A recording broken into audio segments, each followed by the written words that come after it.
As mentioned in the last video, we will be powering up this circuit in this video. But I thought, as a potential confidence booster or confidence ruiner, I'm going to skip powering it up initially, and I'm going to solder on the LEDs I was talking about in order to test out these MOSFETs that are on this circuit. Now, if all goes well, the LEDs will just work, everything will just work, and there will be next to no complaints. However, if it doesn't go well, I might be a little heartbroken. I've put a lot of effort into this, and though I am making the assumption that it's just going to work.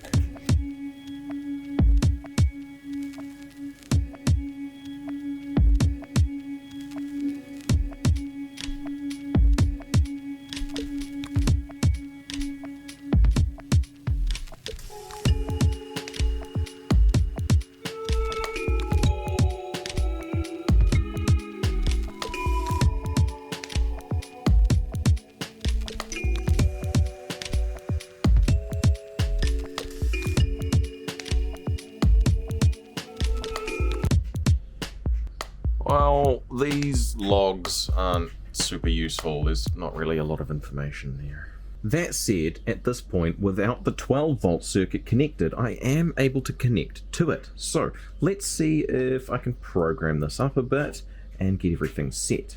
So I've set it up so that these lights should just sort of start blinking to indicate that the circuit is active and running, and from there I will be able to move forward, I guess.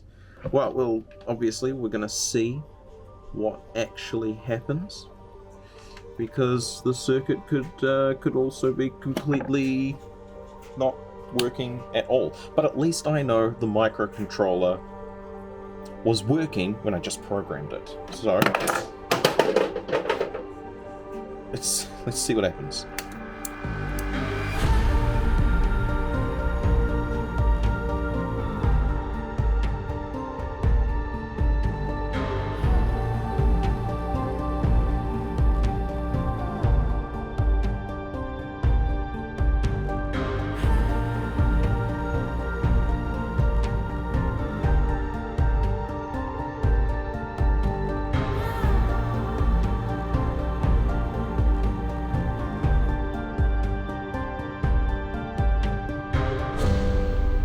I may have found, I may have figured out what the problem is. See, right now I'm connected to a ground pin all the way over here. Now, with this circuit set up, it connects the ground pin all the way over in this corner. With the ground connected to this corner, it's not working. I don't 100% know why, but I've found the problem. Now I can work on a solution. So I'm going to cut a slightly longer wire for this ground so that I can connect it on the far side of the board. I'm going to reconnect the other two wires and assume that everything's going to work from there.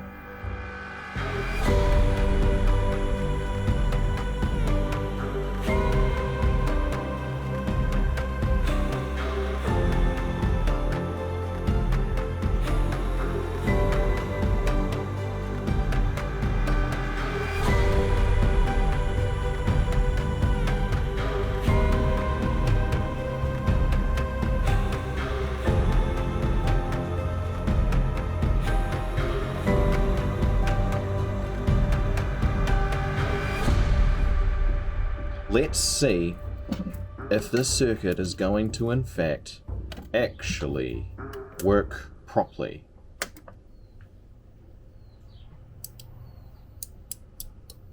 Oh.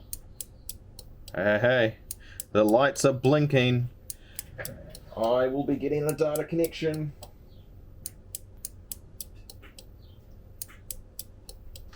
Okay, so one slight issue is these two lights are turning on at the same time for some reason. but that can be... I can figure that out shortly. Let's see, will this button work?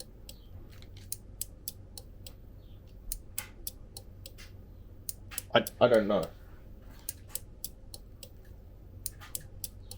No. It hasn't triggered anything. Okay, a key takeaway here is just about everything is working. This button thing, it's receiving a signal, so I'm guessing it is outputting a signal. I think we've made great progress so far. I think I'm going to move a pin or two and see what happens.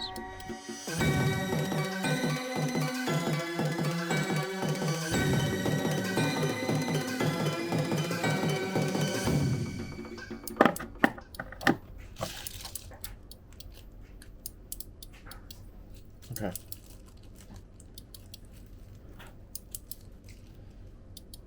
Okay, so that's working. So let's just power it off. Let it sit for a second. That's much long enough. Power it back on, and let's see if everything's just going to start working. Okay.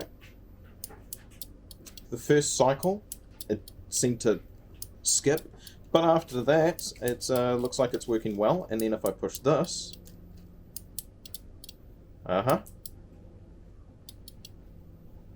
seems like the button's working as well. All right, there we go. Well, that's the whole circuit working. Just a little bit of pin issues, though I'm not quite willing to say that that's entirely because of the circuit and how it was built, because this was an old board that's been used on a handful of other projects and has not been treated the nicest. Hasn't been treated very nicely. So it is quite possible that a fault has been caused in it due to other projects and tests I've done on it. So, moving the pins to other also equally appropriate pins, everything's working. It's working fine. I'm going to clean up this one wire here now, now that it's actually working, and that's the circuit done. Thank you if you watched the first part of this and saw the first video into the circuit being built and made. If not, feel free to go have a look at that. It's just the last video. It's the video prior to this. What was it, 32? Something like that.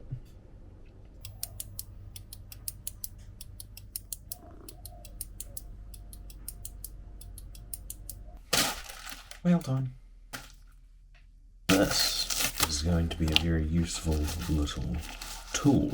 This is just the first, but I'll be buying more.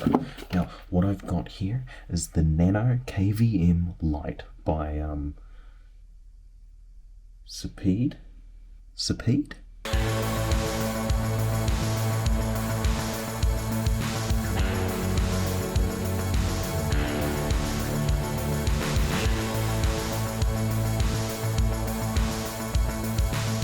By using Wireshark and simply having just the USB connection and a short network patch plugged straight into my laptop, they start communicating, allowing me to pick up what the MAC address of this device is. So now I can add that to my block list to stop this from being able to access the internet as well as receive any information from the internet. This will now only be able to connect to a select number of devices on my network. With the MAC address discovered of this device, I will then plug it into this laptop with this Ethernet port, which I've just tested to make sure that it is in working condition. Now, that's some important information I've mentioned there, because seemingly as most things in this video, it did not quite go as planned. For some reason, the device wasn't able to transmit the signal on this somewhat long cable at about 10 meters. After spending a surprisingly long time and setting it up in many different configurations with different cable lengths and even different cable types, plugging it into multiple different devices, I do find a bit of a sweet spot where it is actually working plugged into my Raspberry Pi. I'm then able to actually connect to it as I initially intended. Unfortunately, I didn't quite document this whole process very well. But here's the end result. I did actually get it working, but because of the journey to get to this point, I've decided that I'm not going to purchase any more of these devices as they are just not quite reliable, and the way the manufacturer has chosen to run their software and essentially force you to connect it to the internet in order to download an up-to-date version of the software, it's just not quite the right product for me. Fail time. Couple of really simple things today. I'm guessing this is the little DC to DC step down converter that I ordered, and yes it is. So this can input anywhere from 8 to 40 volts and output 12 volts at 10 amps. So that's why it looks a little beefy like that. That is going to be to obviously power a few 12 volt accessories and devices I have. I got some little MOSFETs in here to add to the collection. And this is the one with the plugs in them. So it's 5 pairs of these 3-pin plugs. They can handle anywhere from, well, 0 volts up to a rated 24 volts at a maximum of 2 amps. And these will be useful for not as many things as I initially thought that they would be useful for. Today I'm going to work on the extended power bank for this Sony FS7. Now it's going to enable this camera to run for probably hours at a time. Not that I would really ever need that, but it's all because this little box has arrived. That's the DC to DC converter, which will allow me to run the camera as well as a couple other accessories with that. And that's all going to be running off this rather large, I think, what is this, a 6 cell? I think it's a 6 cell LiPo lithium battery. I think it's actually comprised of bunch of 18650 cells in there. So 6 of these lined up, and then I think it's 4 wide. So 4 of these next to each other, 6 of them on top. I love it when you're confident. Confident. Confident. I love it when you're confident. Confident. Confident. Confident. I love it when you're confident.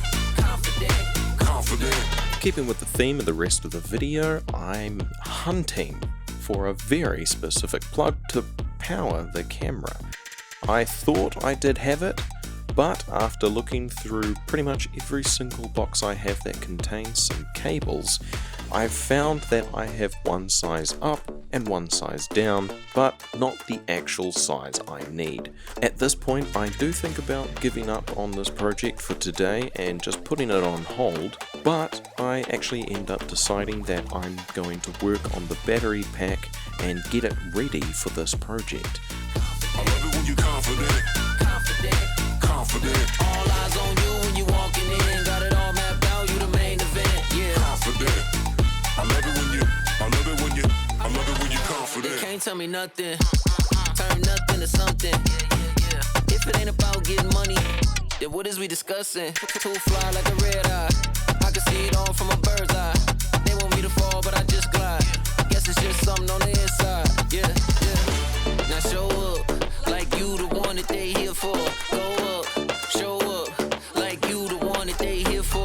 To put it simply here, I'm just rewiring the battery so that it has the appropriate connections on it to plug into my charger and also connect to the devices that it will eventually be powering. I love it when you're confident. Confident. Confident. All eyes on you when you walking in. Got it all mapped out, you the main event. Confident. I love it when you're confident.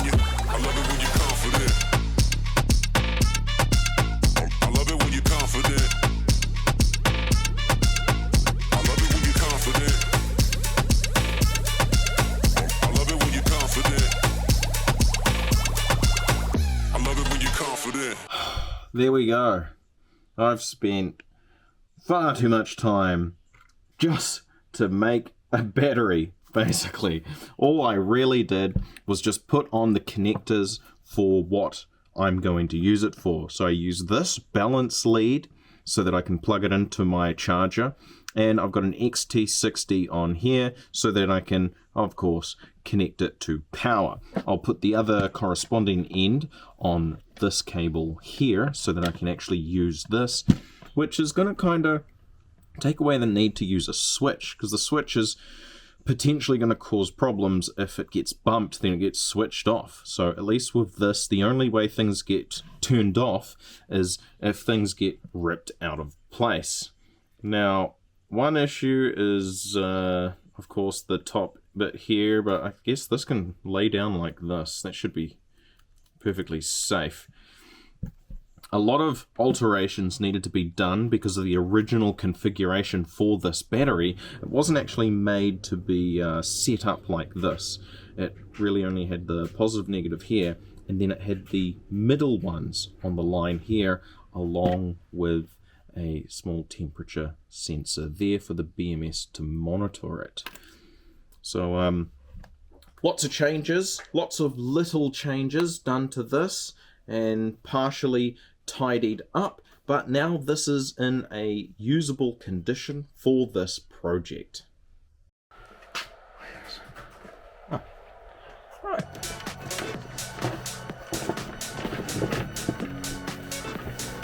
Alright, so I've got this router here from Qualcomm, as you can see. Now, they're expecting this back since I've moved, but of course it is mildly modified in order to give them a backdoor into it and stuff. So I'm just going to open it up and we're going to perform a couple of repairs.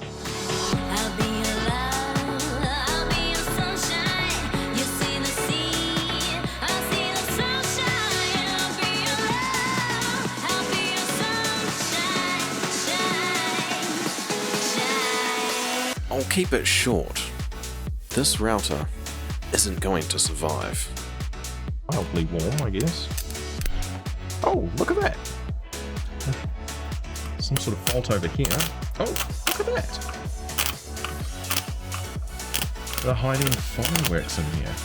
Yeah. Oh, sparklers over here too. Everything is a sparkler when you use it right. Yeah.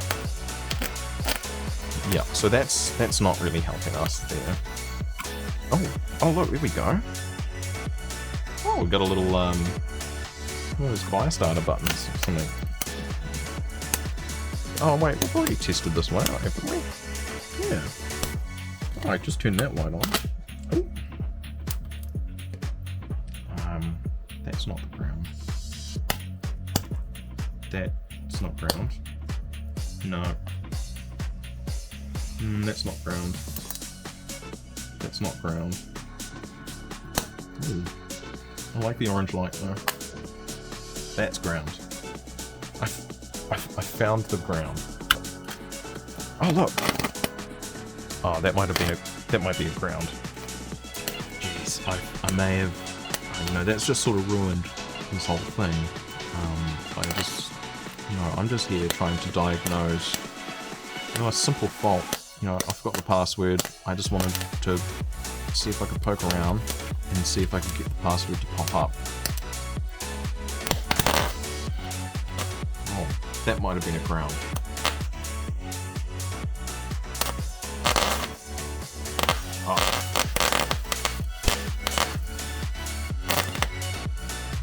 Sorry, that was another ground. Oh, yeah, there's a ground right there. Oh, a little. Oh, wasn't quite lucky that time. That must have been the backup. I would say it is back to factory settings though. I doubt there's a whole lot they would be able to decipher from that. Oh, little red light turned on there though. That was an interesting light. And yeah, thanks for coming along this little journey and trying to figure out what my password is on this router. But I would say I'm at the point where I think I'm just going to, yeah, see, that's just a ground there. That's a ground. Just a whole lot of ground. Just back to dealing with grounds. So I think at this point, my screwdriver's had a little bit of trouble there. That's okay. If I just let it sit and if I just reset that screwdriver, it'll be fine. Let's put this back in here. That aerial back in that slot like that. Oh my gosh. Oh, jeez. I thought I lost this case part. That would have been terrible.